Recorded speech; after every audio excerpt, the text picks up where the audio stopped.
On the surface, it began quietly. In the late 1950s, in the suburban outskirts of London, the young family lived an ordinary life. The father worked long hours. The mother kept the household running. Their children attended school, returned home in the afternoons, and blended into the routines of post-war Britain. Nothing about the house drew attention. Nothing about the family suggested danger.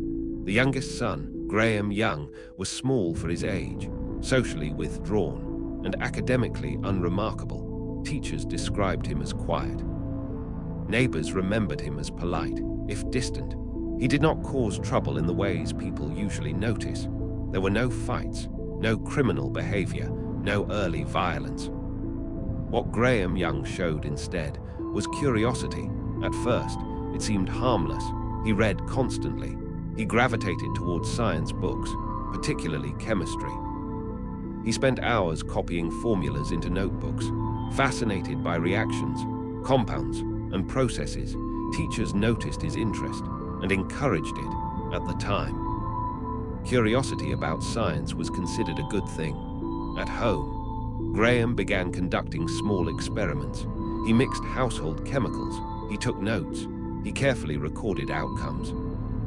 His room smelled faintly of solvents and metals, but nothing appeared dangerous enough to cause alarm. This was a time when chemistry sets were sold openly to children. Substances that would later be restricted were easily available. The culture did not yet associate scientific curiosity with threat. For a while, nothing happened. The first signs were subtle. Graham's father began complaining of stomach pain, then headaches, then nausea that came and went without explanation. Doctors suspected stress or minor illness. He was prescribed rest and medication. Soon after, Graham's sister fell ill. She experienced vomiting, abdominal cramps, and weakness. Again, doctors struggled to identify a cause. Tests showed nothing definitive. She recovered, but the episode was noted. Then Graham's stepmother became sick. Her symptoms were more severe: persistent vomiting, severe abdominal pain, tingling in her extremities. Her hair began to fall out in clumps. She lost weight rapidly and grew increasingly weak. Doctors were puzzled. The symptoms did not align cleanly with any known illness. Various explanations were proposed: viral infection, psychological stress, nutritional deficiency, but none fully accounted for her condition. Inside the home, fear began to grow. Meals became tense. Illness seemed to follow eating. Family members began to feel worse after dinner, then slightly better when away from home. Still, no one suspected deliberate harm.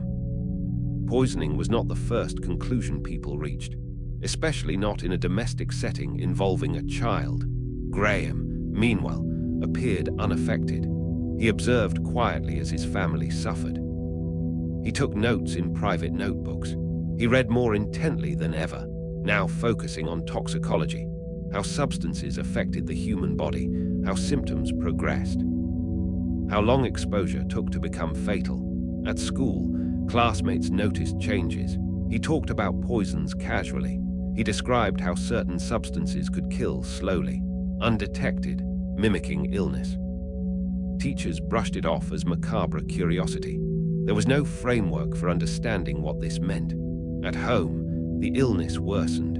Graham's stepmother was eventually hospitalized. Doctors finally identified thallium poisoning. The discovery changed everything. The question was immediate and unavoidable. How had thallium entered the household? Thallium was not something people encountered by accident. It was used in industrial settings and in rat poison. Access required intent. Investigators turned their attention inward. When police questioned the family, Graham did not panic. He spoke calmly. He answered questions precisely. He showed no visible distress when asked about chemistry. He eagerly demonstrated his knowledge. He admitted to experimenting, but denied harming anyone. Then evidence emerged. Hidden in Graham's room were vials, chemicals, and notebooks detailing toxic substances. Some notes specifically referenced thallium, its properties, its effects. and dosage estimates. This was no longer abstract interest. Investigators learned that Graham had deliberately poisoned his family, experimenting with dosage over time. His stepmother had received the largest amount. His sister and father had been exposed to smaller doses.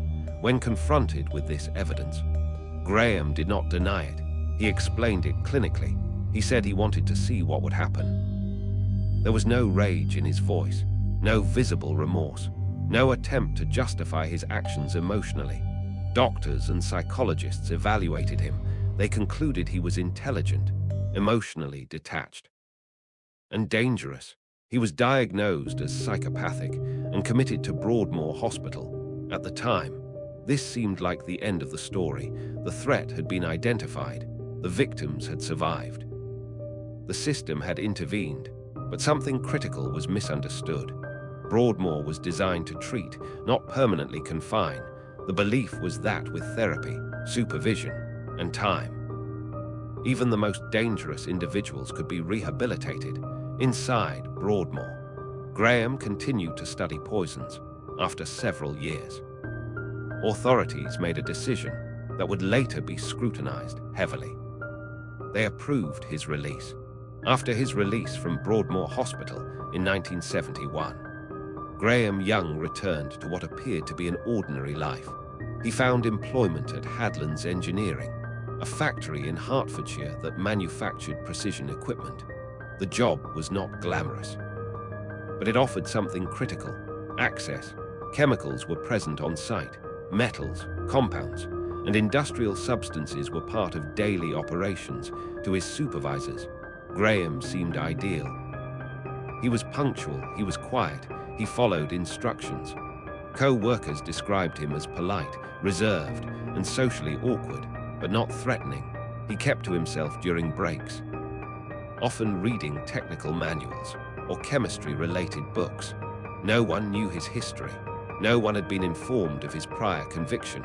No one had been warned. The factory environment was communal. Employees shared tea breaks. Meals were eaten together. Drinks were prepared in common areas. This routine, normal, repetitive, and trusting, created a vulnerability no one recognized at the time. Within weeks of Graham's arrival, people began to feel unwell. At first, it was easy to dismiss. One man complained of stomach cramps, another reported nausea. Headaches became common. Fatigue spread through certain shifts. Supervisors attributed it to flu or food poisoning. Production continued. As days turned into weeks, the symptoms intensified. Some workers experienced severe abdominal pain. Others developed neurological symptoms, tingling in their fingers, weakness in their legs, difficulty concentrating. One man's hair began to thin noticeably. Another lost weight rapidly. Doctors were consulted. Once again, medical explanations failed to align cleanly. No infection could be isolated.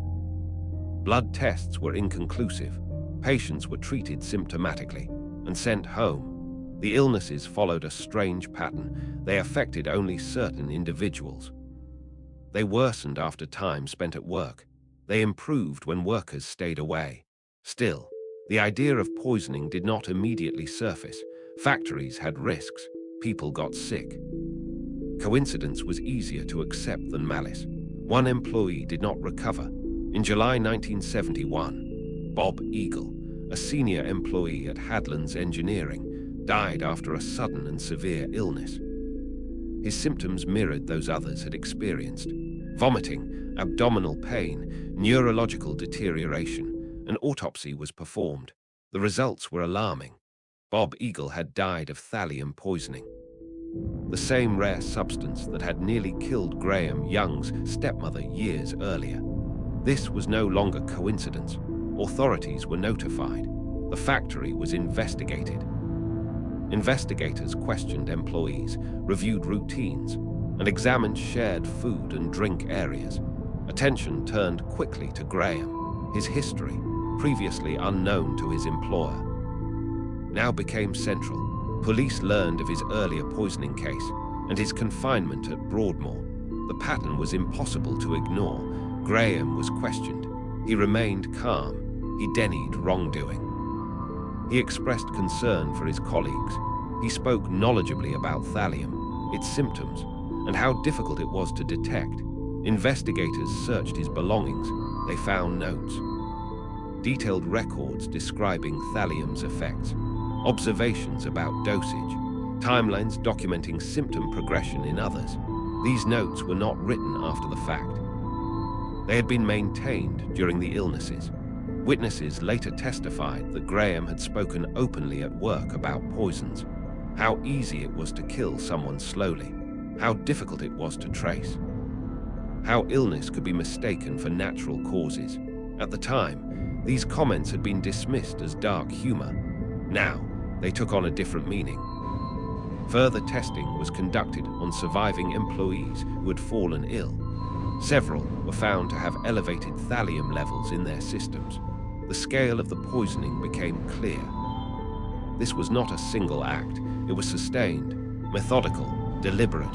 Food and drink prepared at the factory had been contaminated repeatedly. Tea, coffee, and shared beverages were identified as likely vectors. Investigators reconstructed the timeline. The illnesses began shortly after Graham's arrival. They escalated gradually. They affected individuals who regularly consumed shared drinks. This mirrored Graham's earlier actions at home. Police arrested him during interrogation. Graham did not break down. He did not display fear. Instead, he discussed the events in detached, almost academic terms. He described poisoning as an experiment. He spoke of curiosity. He expressed fascination with control. He acknowledged Bob Eagle's death without visible emotion. Medical experts evaluated him again. Their conclusions were consistent with earlier assessments. Graham was intelligent, manipulative, and capable of prolonged deception. He understood right from wrong, but lacked empathy. This time, the system did not assume rehabilitation. Charges were prepared. As the case moved toward trial, public attention intensified. The media revisited Graham's release from Broadmoor. Questions were raised about oversight, risk assessment, and institutional failure. How had someone with such a documented history been allowed to return to unrestricted access to chemicals? The answer was uncomfortable. There had been no requirement to inform employers, no mandatory monitoring, no system robust enough to intervene. Trust had replaced caution. Families of the victims demanded accountability, not only from Graham Young, but from the institutions that had failed to contain him. The trial would force the public to confront a disturbing reality. This was not a crime of passion, not an act of desperation, not a momentary lapse. It was patience, observation, control. The trial of Graham Young began with an uncomfortable clarity. There was no mystery about whether poison had been used. There was no dispute over the cause of death. There was no confusion about intent. The only remaining question was how someone with a known history of poisoning had been allowed to repeat it. Prosecutors presented a methodical case. They detailed Graham's earlier poisoning of his family, his diagnosis, and his confinement at Broadmoor Hospital. They outlined his release, his employment at Hadlands Engineering, and the gradual spread of illness among his colleagues. Medical experts testified about thallium's effects, emphasizing how its symptoms mimicked common illnesses and why detection was often delayed. Witnesses from the factory described Graham's behavior. They recalled his fascination with toxic substances, his casual remarks about poisoning, his detached demeanor when co-workers fell ill. None of these details had seemed alarming at the time. In hindsight, they formed a pattern. The notebooks recovered from Graham's possession were entered into evidence. They contained observations on symptom progression, dosage, and recovery timelines. The notes were clinical, precise, and devoid of emotion. They read less like a diary and more like a laboratory log. The defense focused on Graham's mental state. Psychiatrists testified that he suffered from severe personality disorders. They described his lack of empathy, his compulsive need for control, and his emotional detachment. But they also confirmed a crucial point. Graham Young understood what he was doing. He knew his actions were wrong. He was capable of planning, concealment, and restraint. This was not diminished responsibility. It was calculated behavior. The jury deliberated with that distinction in mind. When the verdict was delivered, it was unequivocal. Graham Young was found guilty of murder and multiple counts of attempted murder. The judge's remarks were measured and direct. Graham Young was described as a grave danger to the public. A man whose intelligence and self-control made him more, not less, dangerous. The court acknowledged his psychiatric condition, but emphasized that treatment alone had already failed. This time, there would be no release. Graham Young was sentenced to life imprisonment, with a recommendation that he never be released. He was returned to Broadmoor Hospital. Not as a patient expected to re-enter society, but as someone permanently removed from it. The sentence reflected a shift in thinking. Rehabilitation had limits. Some risks could not be managed. Some individuals could not be trusted with access to others. The court's decision was not only about punishment, it was about containment. In the months following the trial, attention turned to institutional failure. Public inquiries examined how Graham Young had been assessed, monitored, and released. Officials acknowledged shortcomings in communication between psychiatric institutions and employers. There were no formal mechanisms to flag individuals with histories of chemical poisoning, especially when they entered workplaces involving hazardous materials. At the time of Graham's release, such systems simply did not exist. The case exposed a dangerous gap. Trust in professional judgment had replaced safeguards. Optimism about rehabilitation had overridden caution. As a result, reforms were introduced. Risk assessment protocols became stricter. Information sharing between institutions improved. Greater emphasis was placed on long-term monitoring. These changes did not undo the harm. Bob Eagle remained dead. Others lived with lasting health consequences. Families carried preventable loss, but the case reshaped policy. Graham Young spent the remainder of his life inside Broadmoor Hospital. He did not display remorse. He did not recant his actions. He did not seek forgiveness. Staff described him as compliant, but emotionally distant. He continued to read extensively. He maintained an interest in chemistry, though access to materials was strictly controlled. There were no further victims. In 1990, at the age of 42, Graham Young died in custody. His death was attributed to natural causes. There was no public mourning, no memorial, no ambiguity about his legacy. The Graham Young case is often remembered for its horror, but its most disturbing lesson lies elsewhere. This was not a crime born of chaos. It was not driven by desperation. It was not impulse. It unfolded slowly, quietly, and methodically. What allowed it to happen was not ignorance. It was confidence.